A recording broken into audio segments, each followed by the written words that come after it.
Hello student, welcome back to CUET by Adda 24/7। This is Anita Sharma, your history mentor. Student, आज के इस video में हम बात करने वाले हैं हिस्ट्री की इंपॉर्टेंट टाइमलाइन के बारे में, जो कि हम करेंगे चैप्टर 1 से लेकर चैप्टर 7, क्योंकि ये टाइमलाइन आपके एग्जाम के लिए, चाहे वो आपका हाफ ईयरली एग्जाम है, बोर्ड एग्जाम, चाहे वो आपका बोर्ड एग्जाम फाइनल है, चाहे वो आपका सीयूटी एग्जाम है, ये जो टाइमलाइन है वो खास करके हिस्ट्री में बहुत बहुत काम आने वाली है। तो आपको इस वीडियो को लास्ट तक देखना है और अपनी टाइमलाइन पर एक पकड़ बनाने के लिए ये वीडियो आपको बहुत बहुत हेल्प करेगी।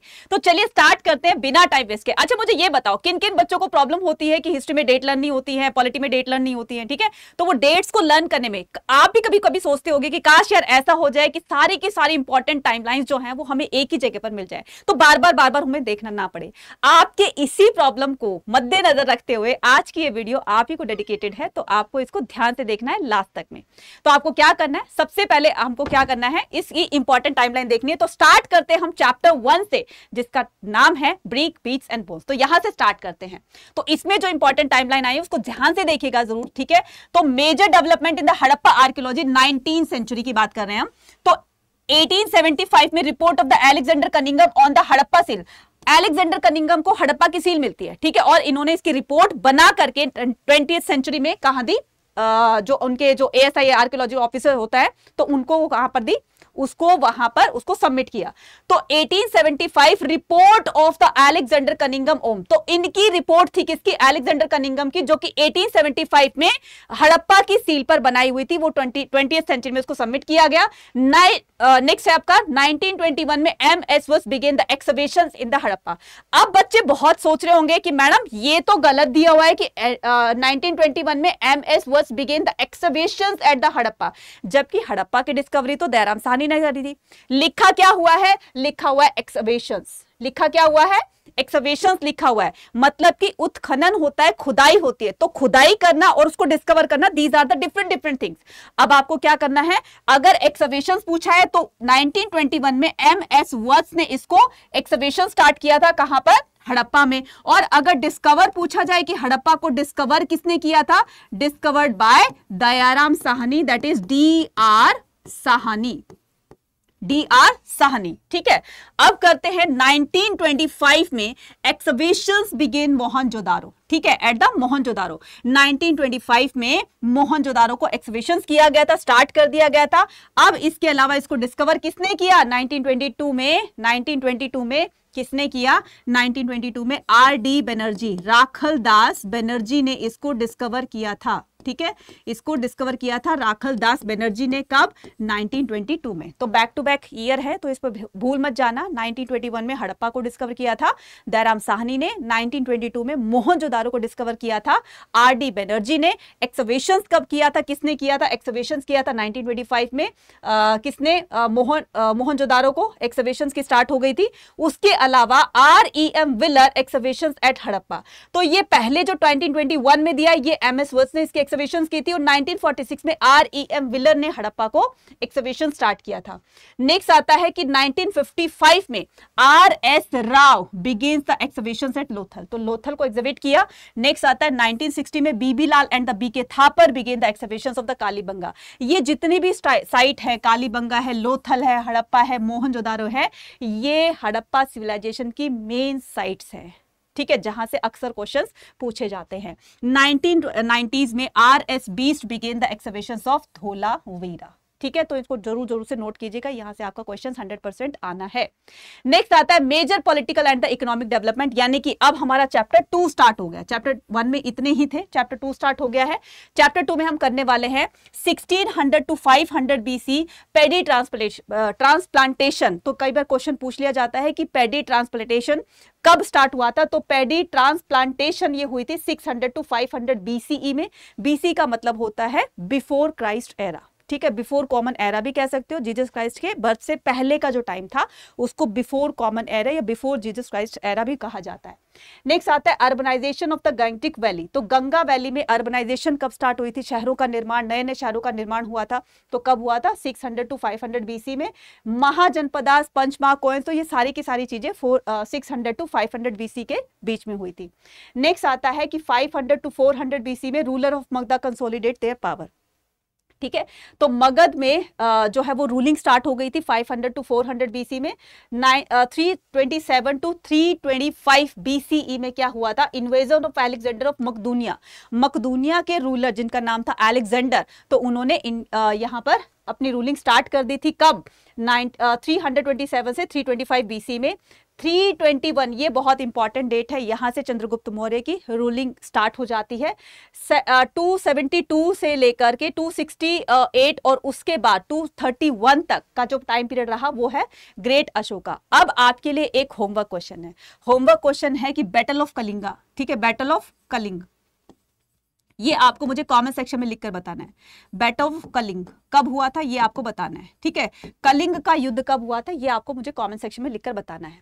नेक्स्ट आता है 185 में मौर्य डायनेस्टी का क्या हो गया था, पतन हो गया था, मतलब वो डिक्लाइन हो गई थी। कब, 185 बीसी में। 200 टू 100 बीसी में Indo Greek rule in north west. North west में इंडो ग्रीक रूल करना स्टार्ट कर देते हैं 200 से 100 बीसी में। नेक्स्ट आता है चोला, चेरास और पांड्यास, इन्होंने साउथ इंडिया पे अपना रूल करना स्टार्ट कर दिया था। नेक्स्ट सातवाहन डायनेस्टी ने कहां पर रूल करना स्टार्ट कर दिया था, डेक्कन में, ठीक है। उसके बाद 100 बीसी टू 200 सीई में शक जो कि सेंट्रल एशिया से आए थे। सेंट्रल एशिया कहाँ है पता है आपको, जो बार बार आपको उसमें पॉलिटिकल और हिस्ट्री में पूछा जाता है, central Asia, central Asia.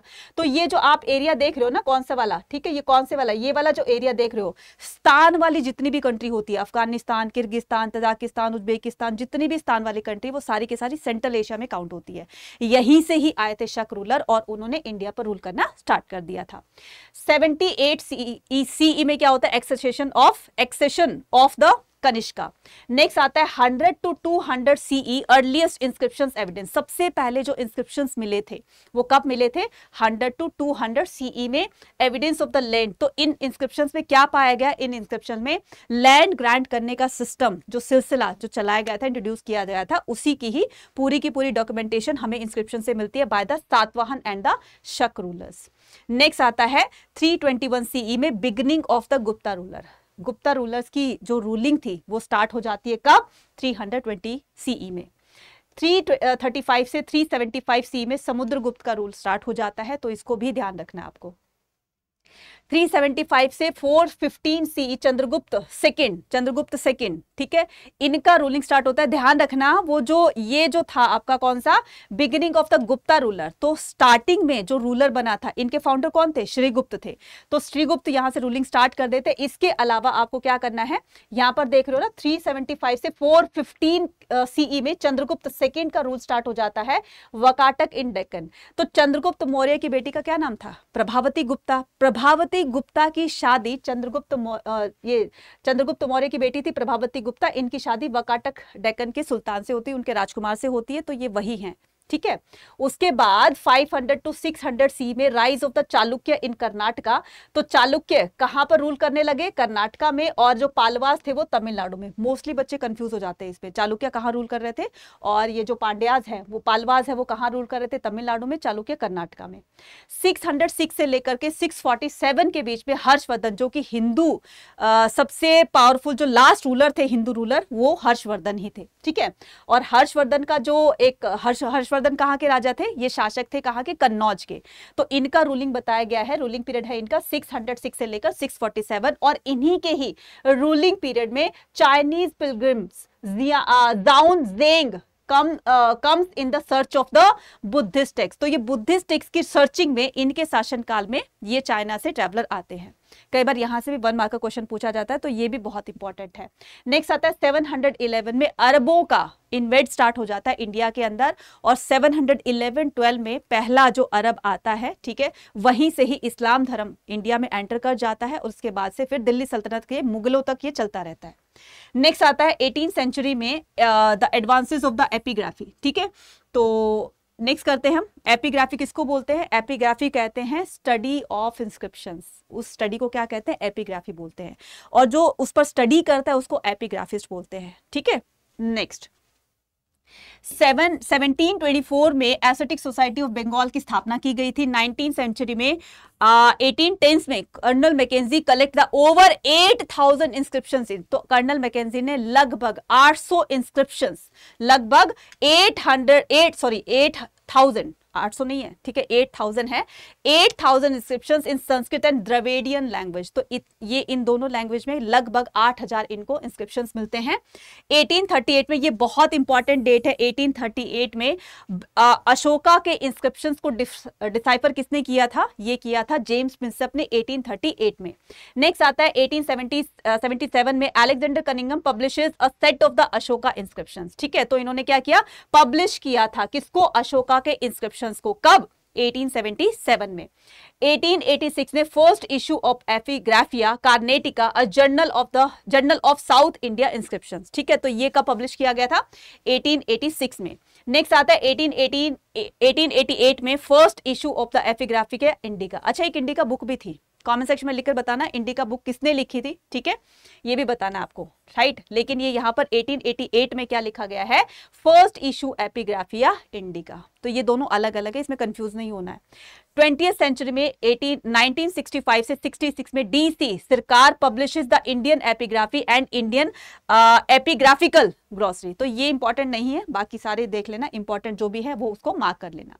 Next आता है मेजर टेक्सचुअल ट्रेडिशन। तो अब आता है हमारा क्लास चैप्टर 3, ठीक है, kingship, caste and class. Major textual tradition. Major textual tradition में फर्स्ट हम जो करते हैं अष्टाध्यायी पाणिनि। जैसे हिंदी ग्रामर होती है, इंग्लिश ग्रामर होती है, ऐसे ही संस्कृत की ग्रामर थी जिसको स्टार्ट किया था, जिस पर वर्क किया था किसने?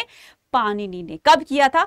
500 बीसी में। नेक्स्ट आता है 500 टू 200 बीसी में मेजर धर्मसूत्रा इन संस्कृत। तो संस्कृत में जो धर्मसूत्र लिखी गई थी वो कब लिखी गई थी? वो लिखी गई थी 500 टू 200 बीसी में। 500 टू 100 बीसी में early Buddhist text including the Tripitaka. तो सबसे पहले जो बुद्धिस्ट टेक्स्ट बनाया गया जिसमें त्रिपिटक को भी इंक्लूड किया गया था, वो कब किया गया था? वो किया गया था 500 टू 100 बीसी के बीच में। After that, the 500 BC to 400 CE, Ramayana and Mahabharata in Sanskrit. तो रामायण और महाभारत को संस्कृत में कंपोज किया गया था। कब? 500 BC टू 400 CE में। नेक्स्ट आता है 200 CE, ये बहुत इंपॉर्टेंट है। 200 BC टू 200 CE मनुस्मृति, वो भी संस्कृत में, कंपोजिशन एंड कंपाइलेशन, राइट, उसको बनाया गया था। नेक्स्ट आता है 100 CE में चरक एंड सुश्रुता। चरक कौन थे बच्चे? जिनको आयुर्वेदिक ज्ञान बहुत था, जिनको आयुर्वेदा के बारे में बहुत नॉलेज थी, और दुनिया के फर्स्ट ये ऐसे पर्सन थे जिनको आयुर्वेदिक मेडिसिन के बारे में बहुत ज्यादा नॉलेज थी।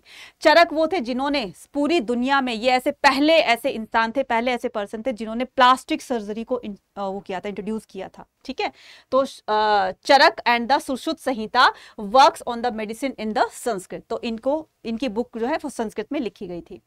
200 CE में onwards the compilation of the Purana, ठीक है, तो ये वेद पुराण, तो वेद तो पहले ही लिखे जा चुके थे, उसके बाद पुराणों का भी लिखना स्टार्ट हो गया था संस्कृत के अंदर। कब? 200 CE में। 300 CE में Natya Shastra of the Bharata a work of the dramatic in the Sanskrit. तो इसको नाटक को लिखा गया था संस्कृत में। 300 टू 600 CE में other Dharmasutra in Sanskrit.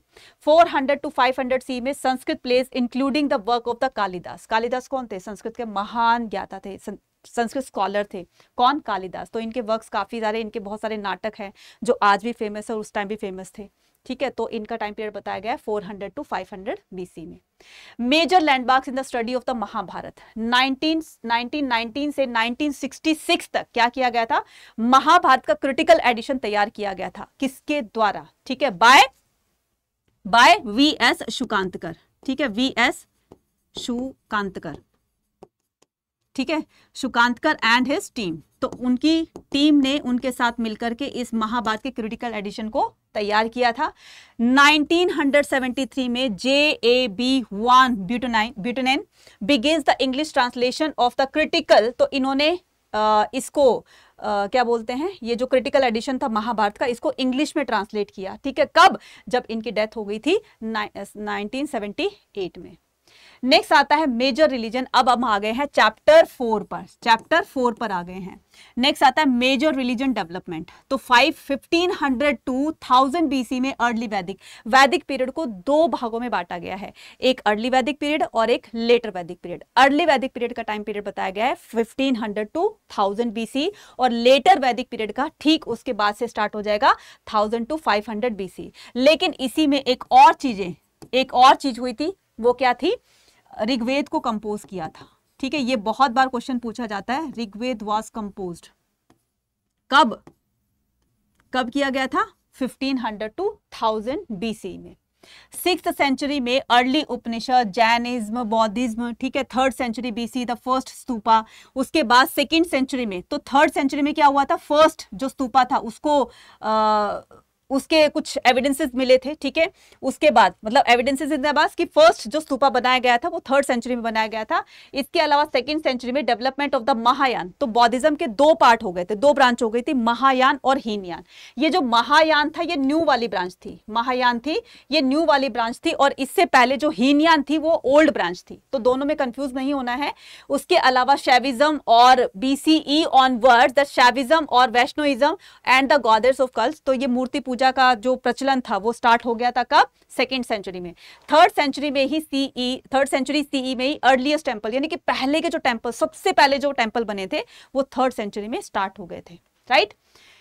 Next आता है, अब हम आ गए हैं क्या? थिंकर, बिलीव्स एंड बिल्डिंग, यानी कि चैप्टर 4 पर, ठीक है। तो major landmark discovery and the preservation, तो हम क्या करेंगे इस टाइम पीरियड में कौन कौन सी डिस्कवरी हुई और कौन कौन से उसमें प्रिजर्वेशन किए गए? Early monuments and the sculptures, तो बहुत सारे मॉन्यूमेंट्स मिले, बहुत सारे स्कल्पचर्स मिले, तो उनको प्रिजर्व करना भी बहुत जरूरी था। जैसे स्तूपा को, सांची स्तूपा को प्रिजर्व किया, भोपाल की बेगम ने उसको क्या किया, उसके संरक्षण के लिए काफी पैसा खर्च किया था। अब हम क्या करेंगे? 19th सेंचुरी में 1814 में founding of the Indian museum Calcutta. ध्यान रखना, इंडियन म्यूजियम कलकत्ता की स्थापना कब हुई थी? 1814 में। 1834 में publication of the essay of the architecture of the Hindus by the Ramarajya, ठीक है। Cunningham explore the stupa at Sarnath, तो ये कब हुआ था? 1834 में। नेक्स्ट आता है 1851 में स्टैब्लिशमेंट ऑफ द गवर्नमेंट, तो ये मद्रास में जो म्यूजियम है इसकी स्टैब्लिशमेंट हुई थी। ध्यान रखना, ये कलकत्ता है और ये मद्रास है, ये दोनों में से एक पूछा जाएगा, इसलिए इसको नोट कर लेना कहीं भी। अलेक्जेंडर कनिंगम 1954 में पब्लिश द भिल्सा टॉप्स, इन्होंने पब्लिश की थी क्या? भिल्सा टॉप्स, जो कि इनकी बुक का नाम था। इसमें पूरे सांची के बारे में इन्होंने डिटेल में इंस्क्रिप्शन वो दी हुई है, डिटेल में डिस्क्राइब किया है। One of the earliest work on the Sanchi. Next आता है 1878 में राजेंद्र लाला मित्रा पब्लिशेस द बुद्ध गया the heritage of the Shakya मुनि। शाक्य मुनि किसको बोला जाता है? शाक्य मुनि गौतम बुद्ध को बोला जाता है, क्योंकि वो शाक्य क्लान से बिलोंग करते थे, इसलिए इनको शाक्य मुनि भी कहा जाता है। इस बात का भी ध्यान रखना, 1 मार्कर में क्वेश्चन बहुत बार पूछा जा चुका है। 1880s में H Cole appointed the curator of the ancient monument, तो इनको इनका हेड बना दिया जाता है। किसका? एंशिएंट मॉन्यूमेंट का curator, head of the department बोला जाता है इनको, तो H कोल को बना दिया गया था।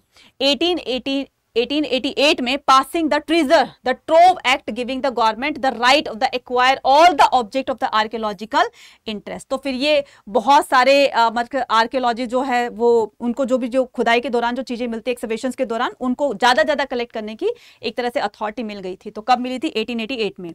20th सेंचुरी में 1914 में John Marshall and the Alfred Foucher publish the monument of the Sanchi, तो इन्होंने अपनी बुक में सारी चीजों को डिस्क्राइब किया है। 1923 में John martial publish the conservation of the manual. Next 1955 में prime minister Jawaharlal Nehru Lay's the foundation stone of the national museum new Delhi, तो इन्होंने नई दिल्ली के नेशनल म्यूजियम में इसको प्रिजर्व किया। किस? जवाहरलाल नेहरू जी ने। 1989 में सांची स्तूपा को डिक्लेयर कर दिया गया वर्ल्ड हेरिटेज साइट में, इनको मेंशन कर दिया गया। किसको? सांची स्तूपा को, ठीक है। तो कब किया? ये इसको नोट कर लेना, 1989 में। अब क्या करते हैं? चैप्टर 5 पे आ जाते हैं, ठीक है। चैप्टर 5 पे आ गए हम, जिसका नाम है through the eyes of traveller, some traveller who left the account. 10th से 11th सेंचुरी में 973 से लेकर 1048 जो टाइम पीरियड है वो किस से बताया गया है? देखो इतना बड़ा नाम है, मोहम्मद इब्न अहमद अबू रिहान अल बरूनी। ये कहां से था? उज्बेकिस्तान से। ख्वारिज्म कहां पर है? उज्बेकिस्तान में। तो अल बरूनी का जन्म कब हुआ था? बर्थ हुए थे, इनका बॉर्न हुआ था कहाँ पर बॉर्न हुए थे ये? उज्बेकिस्तान, ख्वारिज्म में। और कब हुए थे ये? इनका जन्म कब हुआ था? 973 में।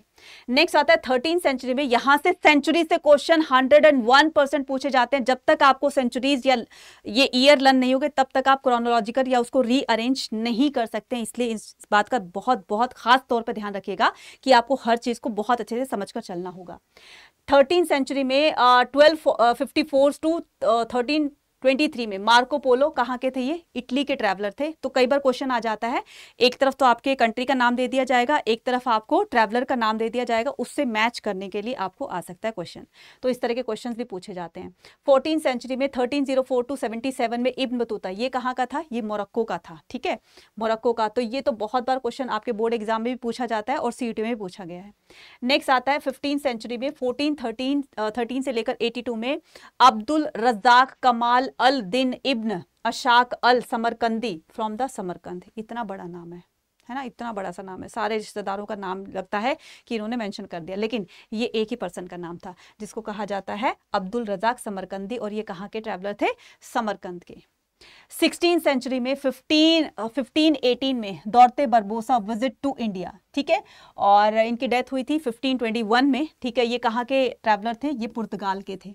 नेक्स्ट आता है 1562 में सैयदी Ali rice from the Turkey, ये टर्की के थे। 1536 से 1600 में एंटोनियो मोनेस्ट्रेट, ये कहाँ के थे? स्पेन के थे। बहुत बार कंफ्यूजन होती है बच्चों को कि स्पेन से कौन सा ट्रैवलर था, तो गड़बड़ कर देते हैं, इसलिए इनको हर चीज को मैंने अलग अलग उसको डिस्क्राइब कर दिया है। 16th सेंचुरी में 1626 से 31 तक कौन रहा इंडिया के अंदर जिसने इतना टाइम इंडिया के अंदर स्पेंड किया? तो वो थे मोहम्मद वाली बाल्खी। ये कहां से थे? बालाख से थे। 1600 टू 1667 में पीटर मुंडे, ये कहां के थे? इंग्लैंड के थे। 1605 से 89 जीन बैप्टाइट ट्रेवेनियर, ये कहां के थे? फ्रांस के थे। इनमें से क्वेश्चन हमेशा पूछा जाता है, ये दोनों ही कहां के थे? फ्रांस के थे। कौन? Francois Bernier. इसकी तो ट्रिक मैंने आपको बताई थी, फ्रैंकिस बर्नियर को फ्रांस से, ये भी एफ से, ये भी एफ से। तो इस तरह से छोटी छोटी ट्रिक्स बनाकर आप इनको याद कर सकते हैं। ठीक है, नेक्स्ट आता है हमारा चैप्टर 6 हो गया है भक्ति सूफी ट्रेडिशन। नेक्स्ट आता है 500 टू 800 सीई में अपार और सांबंदार और द सुंदर मूर्ति इन तमिलनाडु, ये यहाँ के पोएट संत थे। इनका टाइम पीरियड 500 टू 800 सी में बताया गया। 800 टू 900 में बताया गया है कि नम्मलवार, ठीक है, और ये मनिका वच्चकार, अंडाल और the Tondar Adippodi in the Tamil Nadu, ये कहाँ के संत थे? ये वहां के थे। अंडाल तो आपको पता ही है, ये फीमेल जो है थी वो संत पोएट थी, और ये डिवोटी किसकी थी? ये लॉर्ड विष्णु की डिवोटी थी। ठीक है, ये लॉर्ड विष्णु की डिवोटी थी, यानी कि अलवराज से बिलोंग करती थी ये। ठीक है, अलवराज से, राइट। उसके बाद है 1000 टू 1100 की बात है अल हुजविरी और the Data Ganj Bakhsh in the Punjab, Ramanujacharya in the Tamil Nadu, ये इनका टाइम पीरियड है 1000 से 1100। 1100 टू 1200 में बसवन्ना इन कर्नाटका। ठीक है, तो ये वहां के कर्नाटक के संत थे ये। नेक्स्ट आता है 1200 टू 1300 में जनादेव मुक्ताबाई, ये महाराष्ट्र के थे। तो कई बार आपको फिर से मैं बता रही हूँ, आपको एक जगह पर स्टेट दे दिया जाएगा, दूसरी जगह पर संत पोएट के नाम दे दिए जाएंगे, आपको उनको मैच करना है कौन कहाँ से बिलोंग करते थे। चिश्ती इन द राजस्थान, ठीक है, कौन? शेख मुहिद्दीन चिश्ती। तो ये वही शेख मुहिद्दीन चिश्ती है जिनकी दरगाह अजमेर में है, जहां पर अकबर जाया करता था उनकी ब्लेसिंग्स के लिए। ठीक है, उसके बाद बहाउद्दीन ज़करिया एंड द फरुद्दीन गंज ए शाकार इन पंजाब, कुतुबुद्दीन बख्तियार काकी, ये कहाँ के थे? दिल्ली के। 1300 टू 1400 में Lal Ded in the Kashmir, Lal Shahbaz Qalandar in the Sindh. Next आता है निजामुद्दीन औलिया, इनके नाम से न्यू दिल्ली रेलवे स्टेशन भी बनाया गया है इन्हीं के नाम पर, निजामुद्दीन औलिया इन दिल्ली। रामानंद इन उत्तर प्रदेश, और उसके अलावा चोखा मेला इन द महाराष्ट्र, और सफरुद्दीन यहाँ मनेरी इन बिहार। तो ये इन स्टेट से बिलोंग करते थे। मेन जो क्वेश्चन आता है ना वो यहाँ से आता है 1400 to 1500 में कबीर दास, ठीक है, रैदास, सूरदास, ये कहाँ के थे? ये उत्तर प्रदेश के थे। ये कहाँ के थे? उत्तर प्रदेश के। तो अगर कहीं पर नोट बनाओ ना तो स्टेट लिख लेना, उसको फिर एरो डाल के कर लेना। जैसे आपने यहाँ पर यूपी कर लिया तो यूपी में कौन कौन से संत बिलोंग करते थे, इस तरह से नोट्स बना लेना। नेक्स्ट आता है वल्लभाचार्य गुजरात से थे, अहमदुल्ला कहाँ से थे? अहमदुल्ला ग्वालियर के थे। और ये मोहम्मद शाह आलम कहाँ से थे? ये भी गुजरात से थे। मीर सैयदी मोहम्मद गेसू दराज, ये कहाँ थे? गुलबर्ग के थे। और शंकर देव, ये कहाँ के थे? आसाम के थे। तुकाराम महाराष्ट्र के थे। यहाँ से क्वेश्चन बहुत आता है, इंपॉर्टेंट है। 1500 to 1600 में श्री चैतन्य महाप्रभु बंगाल से थे। मीराबाई राजस्थान से थी। शेख अब्दुल कुदुस, ये कहाँ के थे? ये शेख अब्दुल कुदुस गंगोही। मलिक मोहम्मद जायसी, ये वही मलिक मोहम्मद जायसी जिन्होंने पद्मावत की रचना करी थी। पद्मावत मूवी भी देखी होगी ना, तो वो जो पद्मावत मूवी जिस पर बनी है, तो इन्हीं बुक से लेकर के वो आइडिया बनाया गया है। तुलसीदास कहाँ के थे? उत्तर प्रदेश के। 1600 to 1700 में शेख अहमद सर हिंदी, ये कहाँ के थे? हरियाणा के। ये बहुत बार पूछा जाता है, इंपॉर्टेंट है। और मियां मीर इन द पंजाब, ठीक है। हाँ, तो अब आते हैं हमारा last chapter, that is 7th chapter, an imperial city Vijayanagar. तो इसमें 1200 to 1300 establishment of the Delhi sultanate, तो 1206 में दिल्ली सल्तनत की स्थापना की गई थी। कई बार ये भी क्वेश्चन आ जाता है। 1300 to 1400 में विजयनगर की स्थापना की गई थी। 1336 में, ये पर्टिकुलर इसका टाइम पीरियड दिया गया है, लेकिन अगर सेंचुरी में बात करें तो आपका क्या आ जाएगा? ये क्या है? 1336 है ना, तो इसमें 1 प्लस कर देंगे तो ये सेंचुरी में काउंट हो जाएगा। तो 14th सेंचुरी में विजयनगर को स्टैब्लिश किया गया था। सल्तनत of the establishment of the Bahmani kingdom, तो बहमनी किंगडम की स्टैब्लिशमेंट कब हुई थी? 1347 में। ये विजयनगर के पड़ोसी राज्य थे, ठीक है। सुल्तान in the Jaunpur Kashmir and the Madura. 1400 to 1500 establishment of the Gajapati kingdom of Odisha. तो ये ओडिशा के जो किंगडम, ओडिशा के जो राजा थे वो अपने आप को गजपति कहते थे। और ओडिशा में गजपति किंगडम जो उनका रूल स्टार्ट हुआ वो कब हुआ था? 1435 में। स्टैब्लिशमेंट ऑफ द सल्तनत and the Gujarat Malwa. Emergence of the sultanate of the Ahmednagar, Bijapur और बेरार, तो इनका टाइम पीरियड बताया गया 1490 का। देखो बच्चे, मैं फिर कह रही हूँ, आपको ये टाइम जो है वो बहुत बहुत अच्छे से लर्न करना है, क्योंकि बिना टाइमलाइन लर्न किए ना फिर आप उसको क्रोनोलॉजिकल ऑर्डर में उसको अरेंज नहीं कर सकते हो, ठीक है। इसलिए आप कहीं पर नोट करो। स्टार्टिंग में डिफिकल्टी होगी, मैं मानती हूँ कि इतनी सारी डेट्स लर्न नहीं होगी, लेकिन आपको क्या करना है, जब आप 2-4 बार इसको पढ़ोगे ना, अपने आप लर्न हो जाएगी। और मैंने आपको एक तरीका भी बताया था कि हिस्ट्री में हो या पॉलिटी में जो डेट्स लर्न करनी होती है, चैप्टर में जितनी भी, अब मैंने आपको जितनी भी 1 से लेकर चैप्टर 7 तक की जितनी भी टाइमलाइन दे दी ना, आपको क्या करना है, एक पेपर पे लिखकर उसको बोल के अपने फोन में रिकॉर्ड कर लो। और जब उसको 4-5 बार सुनोगे ना, कभी भी फ्री हो, 2-3 मिनट लगेगी आपको, ठीक है, 2x की स्पीड पर कर लो, तो उसको जब आप 4 से 5 बार सुनोगे तो डेफिनेटली आपको वो सारी चीजें एग्जाम के दौरान रिकॉल होने लगेगी। 1500 to 1600 में कन्क्वेस्ट ऑफ द गोवा, तो पोर्तुगीज ने गोवा को कन्क्वेस्ट कब किया? 1510 में। उसके बाद बहमनी किंगडम और emergence of the sultanate of the Golconda, ये 1518 में है।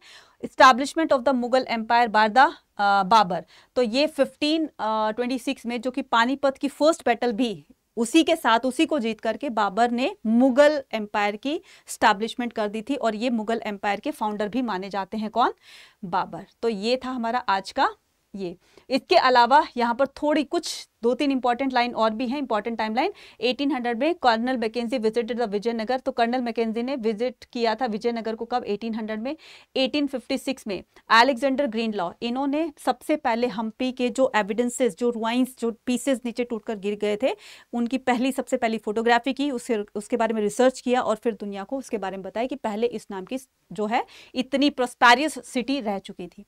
1876 में J.M. Flint began the documenting the inscription of the, तो J.M. फ्लिंट ने जो हम्पी की जो टेम्पल्स की दीवारें थी ना, उन पर जो इंस्क्रिप्शंस लिखे हुए थे, पढ़ करके उनकी इंफॉर्मेशन कलेक्ट करके और इस पर एक बुक लिखी। नेक्स्ट आता है 1902 में conservation of the begin under the John martial.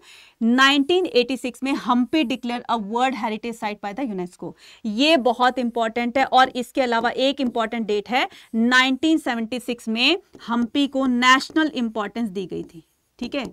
Hampi को क्या दी गई थी? नेशनल इंपॉर्टेंस दी गई थी, नेशनल इंपॉर्टेंस, ठीक है, क्लियर है। तो ये था हमारा आज का पूरा आपका 1 से लेकर 7 चैप्टर तक के पूरी की पूरी टाइमलाइन। इसको जरूर से 2-3 बार देखिएगा, ठीक है। और अब आपके लिए एक बहुत ही इंपॉर्टेंट इंफॉर्मेशन है कि अर्जुन बैच कल से स्टार्ट हो रहा है, फटाफट से जा करके। और अगर आपका सपना है बोर्ड एग्जाम प्लस सीयूटी में अच्छा स्कोर करने का या 100% बनने का, तो फटाफट से ज्वाइन कर लीजिए अर्जुन बैच को, जिसकी क्लासेस कल से स्टार्ट हो रही है, यानी कि 5 सितंबर से स्टार्ट हो रही हैं। और अभी से तैयारी शुरू करोगे तब जाकर आप दोनों एग्जाम में अच्छा स्कोर कर पाओगे। बिकॉज आप ले सकते हो कि लमसम करके आपके पास 2 मंथ्स रह गए हैं।